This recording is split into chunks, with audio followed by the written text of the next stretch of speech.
All right, so now we're ready to go live. So, in this live stream, I'm going to be talking about my number one strategy to learn Russian. If you want this in a better quality format, so if you want this pre recorded, I have an 18-minute training, and you can click the link in the description of this live stream, and I'll also put it in the comment if you're watching it on a repeat. And this will be a highly structured live stream, and I'm going to be addressing some of the questions here. So, first of all, I'd like to start with the notion that Russian language is level 4 out of 5 difficulty levels language, which means that it's almost the hardest language to learn on the planet. And in my own description, I call Russian language grammatically heavy language.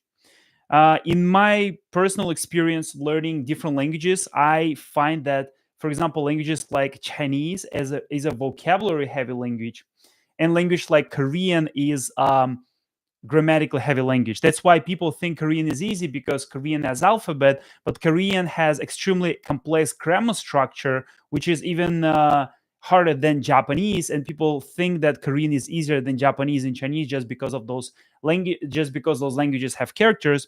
But those languages are a little bit more vocabulary focused rather than grammar focused, which means that the languages those languages express their thoughts, like you express your thoughts, opinions, feelings in those languages with vocabulary, as opposed to Korean, where a lot of the a lot of vocabulary expressions in other languages are represented as grammar expressions in Korean. So Russian language is a grammatically heavy language, and the reason why is because a lot of things in Russian language, a lot of I would say a lot of things happening in the Russian language, um, which are very difficult to master for people, are related to the change of words. It's just called, you can call it conjugation, you can call it the change of form, the change of tense. But the biggest problem of the Russian language actually lies in the fact that there are too many changes. Right? English language does not have as many conjugations, as many grammar rules as the Russian language. So that's Russian is considered much more difficult than most European languages. Yeah, there are also languages which are European languages which are pretty close to Russian language, and that's why most people learning Russian. I actually dated a girl back in the day for 3 years, Chinese girl. She was learning Russian for 3 years, and she still couldn't speak Russian for 5 minutes without making obvious mistakes. And this same holds true for most of the Russian learners. And I've personally, you can ask me, how do I know what's the best strategy to learn Russian language? Well, there are two reasons for that. So the first reason is and both of those reasons are not related to the fact of me being a native Russian speaker. So actually, as a matter of fact, most Russians, especially I noticed in comments, they cannot write cohesively two sentences without making a mistake, either grammar mistake or vocabulary mistake. And actually, most Russians cannot write a one-page essay in Russian without making 10 to 20 mistakes. And when I was graduating from high school, I got the best grade out of the whole school, maybe in the whole history, on my Russian exam. And when I was passing my Russian exam, I got 100% out of the 100 for my essay. So I'm extremely confident in my Russian language skills, and I cannot say that most Russians are, although they're natives, they still have a lot of grammar mistakes because guess what? They were bad students at school. I was always A level student, but this is not the reason why I feel confident talking about this topic. The reason, number one, is that I actually have experience of coaching Russian for years personally. And funny enough, most of the clients of on my Russian program were Koreans. So I was coaching Koreans face to face and online here in South Korea using Korean language. And being Russian, using teaching Koreans in Korean, teaching my own native tongue. And I went through a lot of interesting moments, a lot of difficulties, and I had to establish my own system on how I can do that. Because there are a lot of questions that they're not, of course, answered in textbooks and general materials, and I had to come up with explanations myself. And this is where my system for learning Russian was born. So if you want to learn Russian, click the link in the description. Join my one-on-one coaching program, and the application ends on March 31st. for this particular semester. It's a 3 month semester, so if you want to do it, you can do it. So all right, so that's the first reason. The second reason is because I learned difficult languages which are considered to be more difficult than Russian, and I learned them to the point of fluency. Most people are very proud of learning just one foreign language. Others are very proud of learning just one Asian language. I happen to speak three Asian languages, and I'm confident on the fluent level in two of them. And I'm currently learning Japanese, and I'm fluent in Korean and Chinese, and I've worked in those languages professionally, which means that I was a translator. Sometimes I worked in marketing for 2 years in Korean companies, dealing with Chinese companies too. I was doing a lot of difficult stuff in those languages. And obviously, the learning never stops. Everybody who tells you that they stopped learning the language, it's all bullshit, because learning never stops. I'm still actively learning all those languages myself. Always stay humble, always stay hungry. These are the two kind of rules that I practice and preach, for learning from languages. So let's get back to learning Russian. So the reason why most learners still don't achieve native fluency, well, let's just describe this very in a very simple way. Let's say, can you make a quick 5 minute speech in a language without making too many mistakes, at least in terms of grammar and pronunciation? It's okay to have an accent, but can you actually make a 5 minute speech in Russian, talking about just general topic, not a crazy topic, but just a general topic?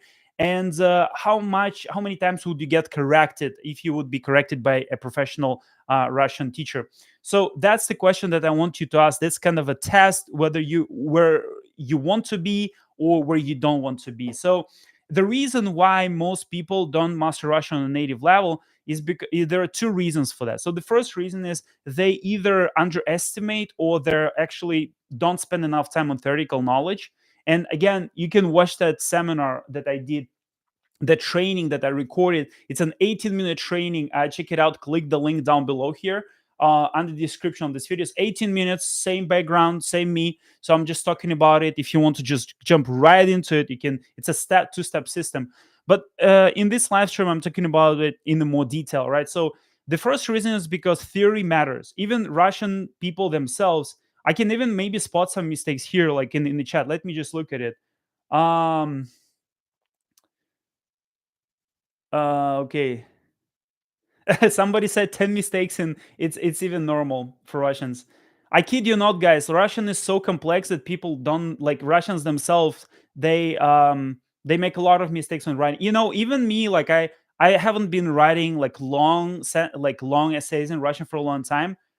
I will have to second guess myself a lot of times. It's a very complex language. All right, so I cannot spot. Okay, so somebody said, okay, somebody already made a mistake in Russian. He said, Victor, Витя, можешь немного по-английски, немного по-русски. Ошибка состоит в том, что нужно по-русски и по-английски писать через дефис. There should be a dash between in English and in Russian. So you can see literally in this live stream, somebody is making this simple basic mistake. And this is actually, you will not believe it, 90% of Russian comments, they say speak Russian. They literally write speak Russian, Victor. And while writing this speak Russian, they themselves make a mistake because there should be a dash between po and Ruski. There should be a dash in between them. I don't know whether you call it a dash, but I think it's called dash in English. Like that's a correct word for that. Because there are certain words where you write them with, like in a dash in between. There are a whole bunch of rules that Russian people themselves have no idea about. And so that's actually the reason why Russian language is much more complicated. Actually, if you're talking about native teachers teaching their own language, most native teachers are not qualified to teach their own language. Although I recommend platforms like Italki, 90% of people there have no idea on how to actually teach their own language. Although they're natives, they have no idea, they have no structure, no materials, they don't work with textbooks, they don't make people like level up, in terms of the language proficiency. There are a lot of great teachers, don't get me wrong. A lot of great teachers, don't get me wrong, but again, it's that's basically the thing. So yeah, let's talk about the actual reason and what you can do to actually fix that reason, right? So the reason, like I said, I started with it is because I actually established the three main problems that Russian learners have, learners of Russian language. I'm calling them Russian learners in this live stream. So the three main problems is, the first problem is I will just start with the theoretical problem, which there is a grammar which is called case. So it's called падежи. So this is the first grammar point, and I'm going to be searching up for, because I have this system kind of written down, and I don't know all the names in English of those Russian grammar points. So I'm going to be talking about, yeah. So the second one is what I forgot. It's called declension. It's called склонение. So basically, these are the two main changes that are happening with words. There are also gender-related changes. So there are three genders, and in Russian language, so every single noun has a gender. So, and once you have a case and declension, there are different endings and different suffixes that basically are applied based on what kind of grammar points we're talking about. And so these are the two grammar points that people know the theory perfectly. I noticed that even with my ex-girlfriend from back in the day, from like 10 years ago, I literally remember that she actually remembered all the grammar points, but she couldn't apply that. And so it's not only knowing the theory, but actually it's making it instinctual, so that you can absolutely, without thinking too much, you can think really, really quickly, but you can apply that grammar point. So these are the two grammar points that I want you to take away from this live stream, because these are the two grammar points you should make instinctual, because 90% of your mistakes when you speak Russian will come from either case or declension mistakes. So this is when I'm talking about the grammar, right? Fortunately, actually, Russians don't make this mistake as much. When I was talking about essay, it's like writing essay in Russian. These are other mistakes that people make. So another thing is stress. So stress is not the emotional stress, and this is like the third problem that I see Russian speakers have. Not Russian speakers, Russian learners. So stress is an emphasis of a certain syllable in a word. And so basically, if I make an example here, it's like for example, I can say let's go, let's drive. I can say поехали, right? So поехали. So yeah has a stress. Some like the stress obviously falls on a vowel. So the words with one vowel has one, like it's obvious where the stress is. For example, but the words which are pretty short, for example, dom, house, has only one vowel, o. So and basically the obviously the stress falls on o. So but most words are not with one vowel. So for example, this word очки, glasses, it's not очки, it's очки, right? So the stress falls on the second vowel, and it's obvious. With some words it's obvious, some words it's not.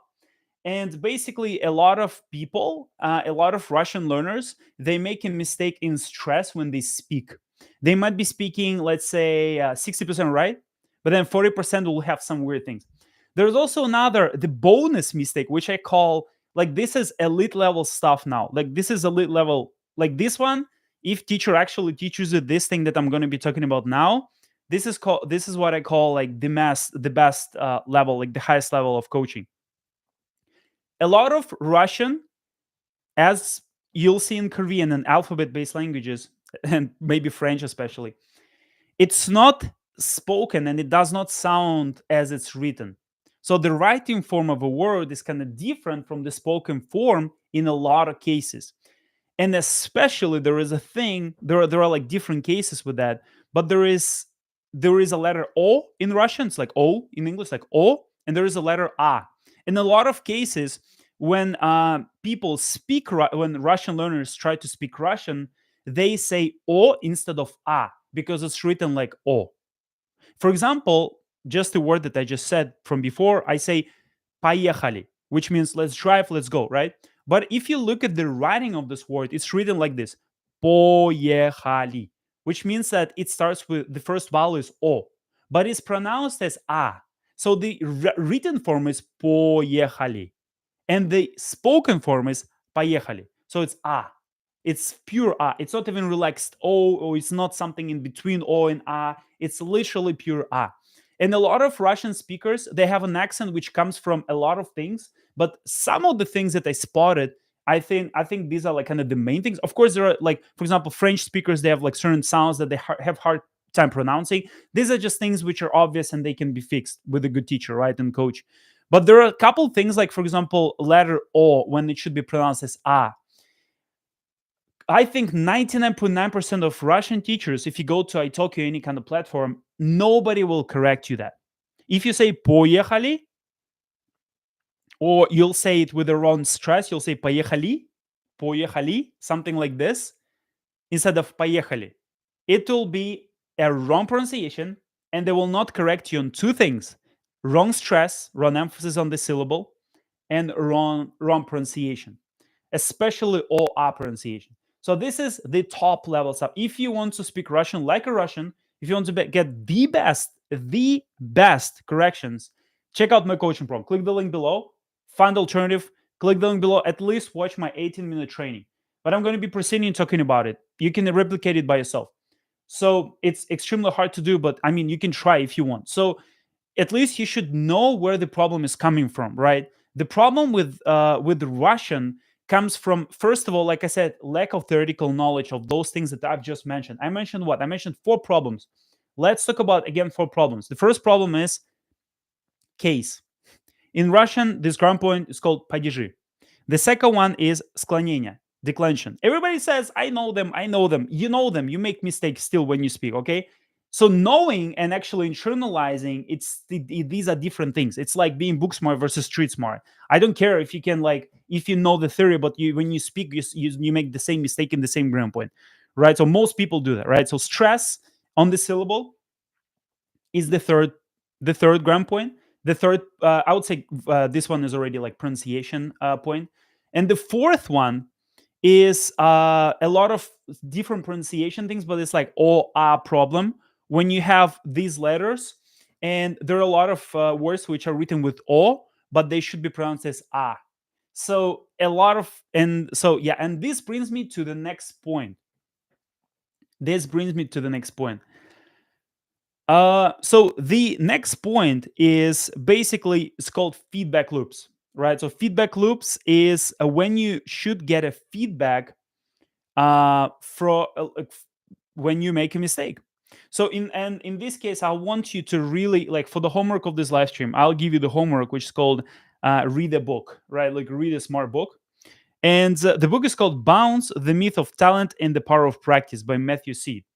And so this book talks about 2 types of practices. Actually, this book is written by Olympic champion, I think, in table tennis, or some kind of very high level champion table tennis. And he talks about the practice, and he talks about 2 kinds of practice: purposeful practice and purposeless practice. So let's start with purposeless practice. Purposeless practice is what most of you guys are doing now with your teachers. Why is it purposeless practice? Because you speak and you don't get corrected. 99% of teachers don't correct you, or don't correct you enough. That's basically the thing. And purposeful practice comes from the fact that you get corrected when you make a mistake. By the way, the things that I'm talking about, generally it applies to any language, but especially I'm talking about in the case of Russian, right? So purposeful practice is when you get corrected when instantly when you make a mistake. Instantly you make a mistake in stress or declension or case, you put the word into the wrong form, you get corrected right then and there. What's the reason? Why does purposeful practice produce, like, the practicing, doing purposeful practice makes people become Olympic champions, the best specialists in their field, the most famous people in the world? What's good about purposeful practice? Well, purposeful practice is when you get a high quality and instant feedback from an authority. High quality, first thing, instant feedback from authority. So basically, high quality, of course, it comes from authority, from some kind of specialist that knows what they're doing, right? So that's the first and the third thing. The second thing is it's instant feedback. Just think about it. How do we form instincts, even as people, right? When we grow up, let's say you touch something hot and you're just like, oh, it's so hot. Like, so basically it's an instant feedback in milliseconds.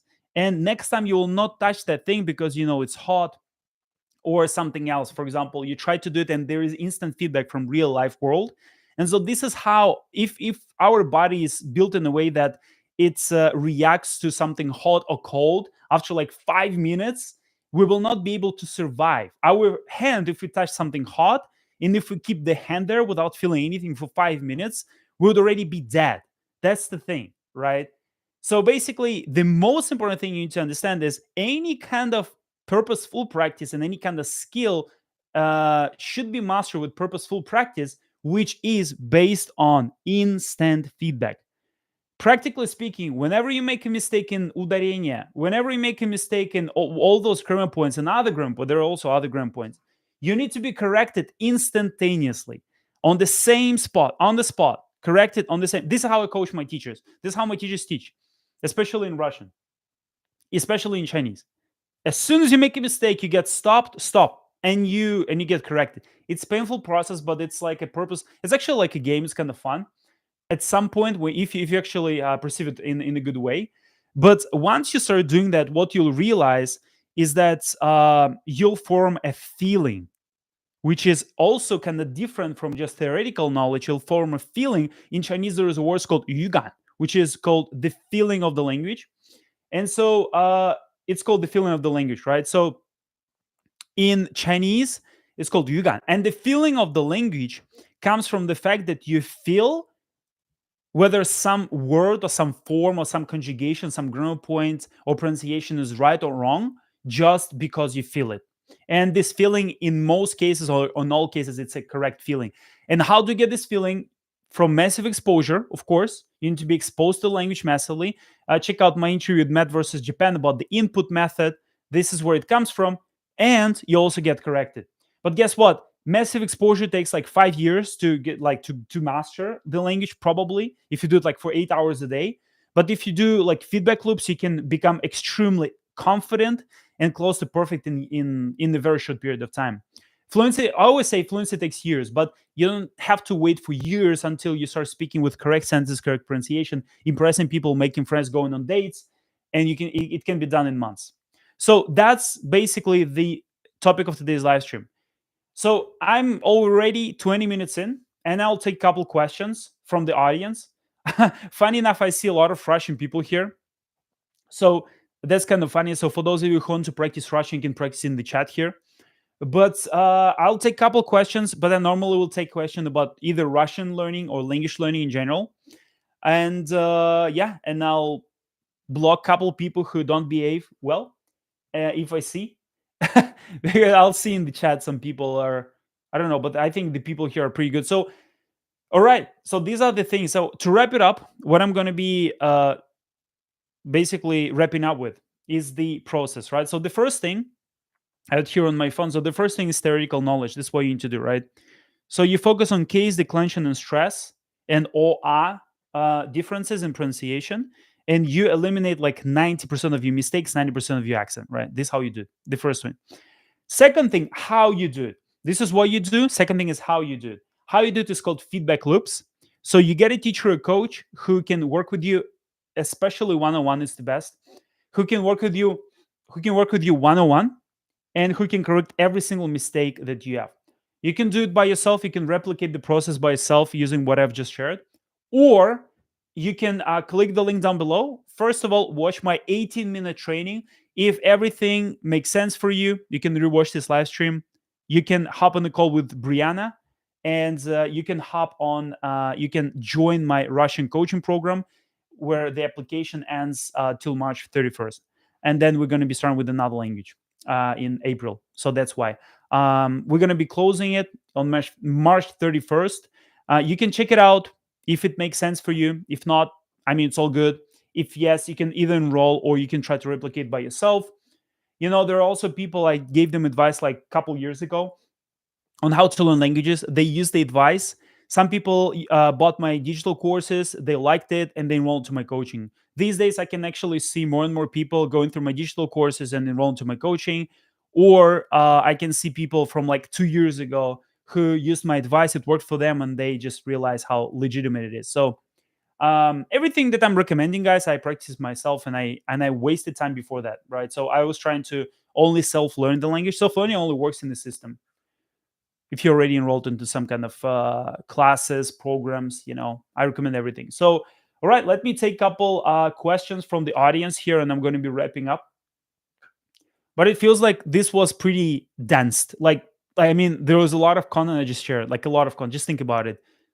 4 advices, like 4 grammar vocabulary / grammar points, not vocabulary, but grammar slash pronunciation points that you need to focus on and how you need to improve on those, right? So I think it's pretty unique. So yeah, if somebody can put the summary of this in the comments, or like when this is finished, it would be awesome.